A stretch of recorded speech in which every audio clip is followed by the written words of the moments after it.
So you're a young, aspiring YouTuber on the hamster wheel of producing videos every week.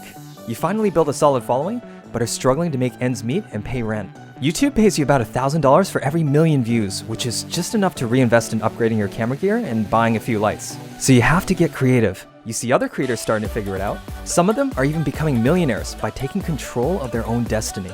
And now there's a new generation of disruptive companies helping them do exactly that. Welcome to the creator economy.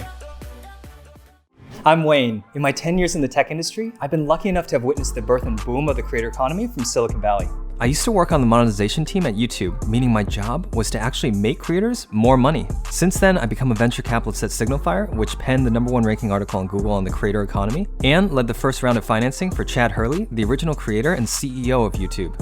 In this video, we're going to explain the $100 billion industry you didn't know existed behind your favorite YouTubers and social media stars.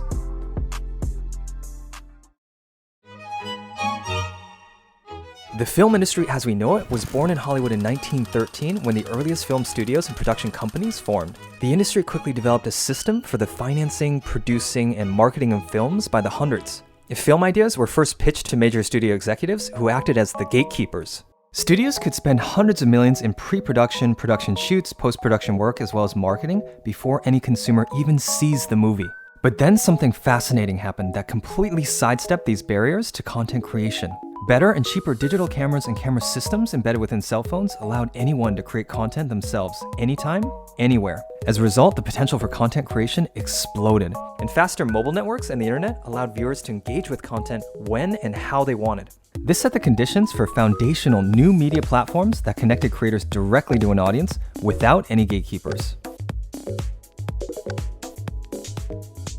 Beginning in the late 2000s, we witnessed the birth of platforms like YouTube, and then later Instagram, Snap, Twitter, Twitch, TikTok, WeChat, Line, and more recently, Clubhouse. A lot of the initial content created on these platforms was experimental. In a defining moment for the modern internet as we know it, in 2005, the first YouTube video was uploaded by one of the company's co-founders, titled Me at the Zoo. Despite these inauspicious beginnings, no one could have anticipated the limitless creativity that would sprout from the vast community of users. YouTubers pioneered hundreds of video formats, from gaming Let's Play videos to unboxing videos to makeup tutorials, filling in the empty space of underserved communities ignored by traditional media. Many minority groups are excluded from the big screen. Those creators found a home on YouTube. If you're suffering from a rare terminal cancer, YouTube has a community of people just like you that would be too small for a traditional media company to target. And if you find it amusing to listen to a 12-year-old boy who sounds like a chipmunk, well, that was the #1 ranked creator on YouTube for years. Can you imagine pitching these ideas to studio executive stiffs? No chance any of this content would have ever gotten greenlit.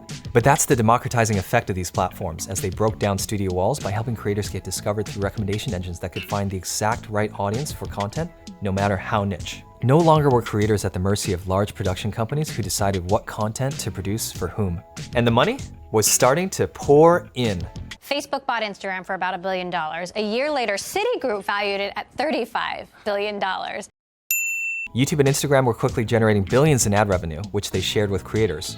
But that money was being spread across millions of creators who struggled to make a living off of it. Actually, it was impossible to make a living off of it. The math ends up being you may need 1 million views just to make a few $1,000s. Sounds nice, but you can't raise a family in America on that kind of money. And the platforms were very slow to innovate here. YouTube and Instagram are part of massive parent corporations Google and Facebook, respectively.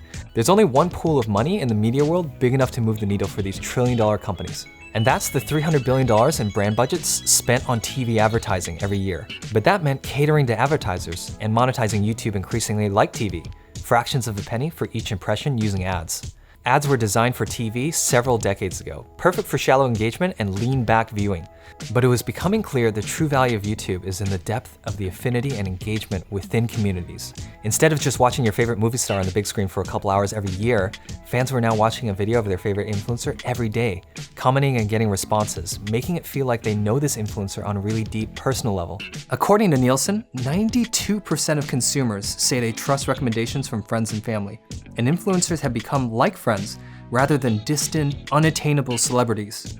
That meant creators like Freddie Wong could raise $2 million in 24 hours for a Kickstarter campaign from just 10,000 superfans. Or in the extreme, Michelle Phan could build a $500 million revenue business selling makeup glam kits to her 5 million YouTube subscribers. But there was no playbook for how to do this, and creators were on their own.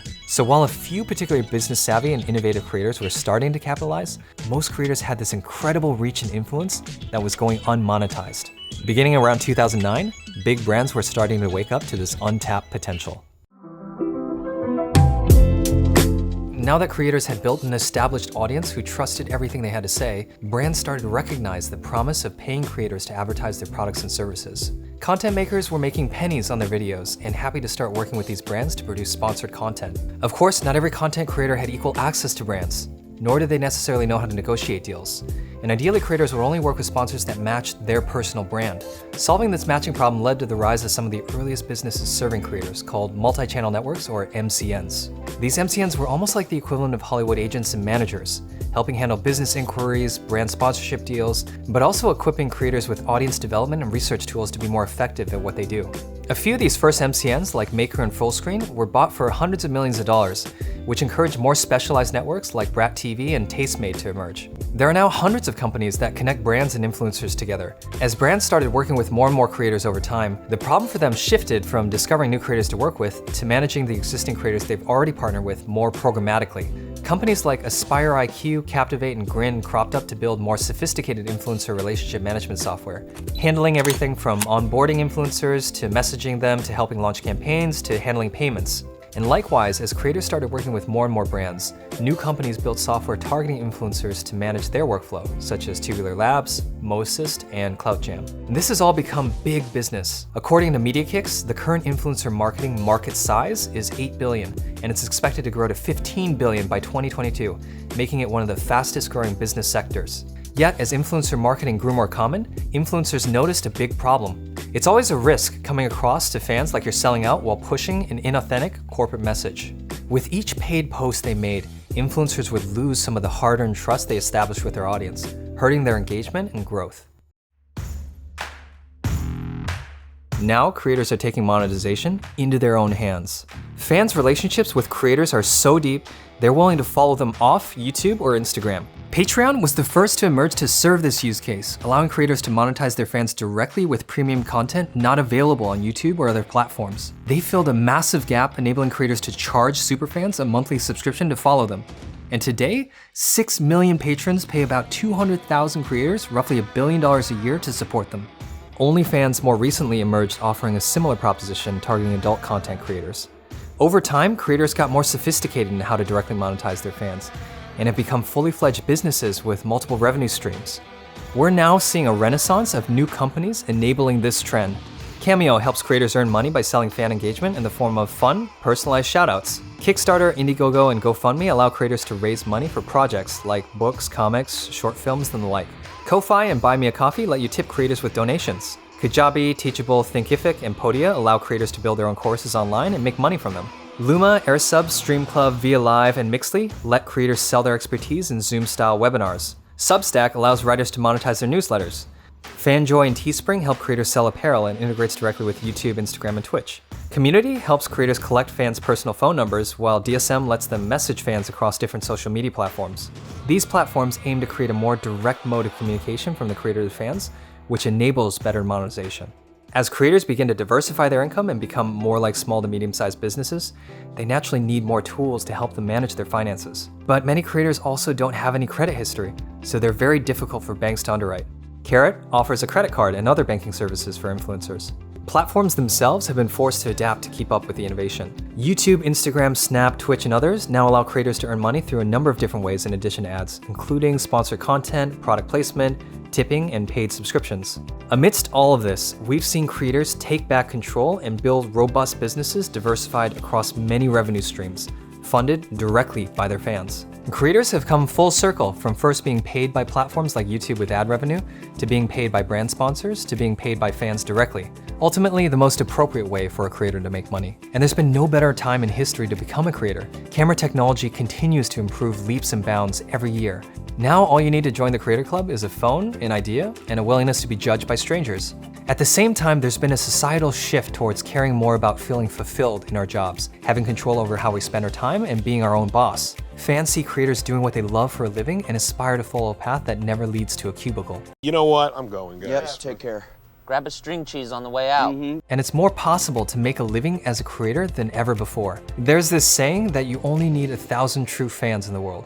To be fair, if they all paid you $1,000 a year, that's $1 million in annual income. And the internet has allowed us to discover our 1,000 true fans. This has all led influencers to become the fastest growing type of small business today. We're at this incredible inflection point in history where becoming a professional creator has become the most desired job for Gen Z. And it doesn't require moving to LA to try to break into this incredibly close-knit circle of Hollywood. The magic of the internet has enabled creators to make content anytime, anywhere, and find their true fans, however niche or specialized, around the world. And in doing so, it's opened the aperture for everyone to a new class of work that's 100% in our control, more authentic to our complete selves outside the office, and better aligned to our sense of purpose. But making a living as a creator today requires evolving from being an artist to being a founder. The job now entails everything from product management, design, e-commerce, operations, even engineering and data science on top of being an entertainer. To do this, creators have to build teams to manage a multi-layered tech stack across a range of revenue streams and platforms. The next frontier of the creator economy is in abstracting away all the complexity and the burden of managing the day-to-day of a creator's business by enabling creators to do what they love doing, creating content. That will translate into a more sustainable creator ecosystem where every creator can build the right business that matches their specific style and community. And that means instead of sitting through more of the soulless Hollywood sequel factory pandering to the masses, we get content micro-tuned to every subculture that speaks to the core of who we are. If you enjoyed this video, please comment and subscribe. And if you're starting a business serving the creator economy, please reach out to Signify's amazing team. Catch you in the next video.